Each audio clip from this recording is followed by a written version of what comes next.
Hello everybody and welcome back to my channel. If this is your first time joining me, thank you so much for watching. Today's video is a NYX Cosmetics tutorial. NYX professional makeup, actually I should say, because they've rebranded.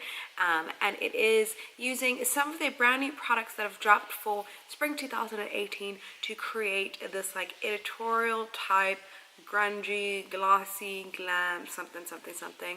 I really wanted to do like a very blown out smoky eye, and then I wanted to do like a glossy lid, and then I wanted to do glossy lips, and then I wanted to wear these hoops. So I was like, let's make it all work. And we even got some faux freckles and a lot of highlighter. You guys know I'm like super extra at this point, so I don't think that you're very surprised by this look. But if you want to see a little bit more of like editorial glam, or just like stuff that's out of the box, then definitely give this video a thumbs up. This would be a great time to subscribe as well, because I make makeup tutorials and product reviews, and I post every single day at 8 p.m. PST. But without further ado, let's get into the video.